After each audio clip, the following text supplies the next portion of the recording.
Right now, Cassini's in basically what we would call prime time viewing for the rings of Saturn.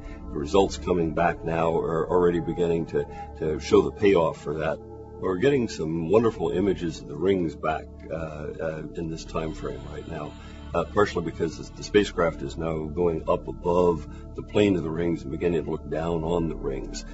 One of the first discoveries we've made is discovery of a small moon orbiting right smack dab inside one of the gaps or relatively clear spaces in the rings. This one happens to be called the Keeler Gap. The small moon that we've found is responsible actually for clearing out most of the material in this gap and actually creating this Keeler Gap that you can actually see in telescopes from the Earth. And the interaction is entirely gravitational. The moon effectively perturbs the orbits of the ring particles around it as it comes close to it, and the result is producing something that looks an awful lot like waves in the ocean.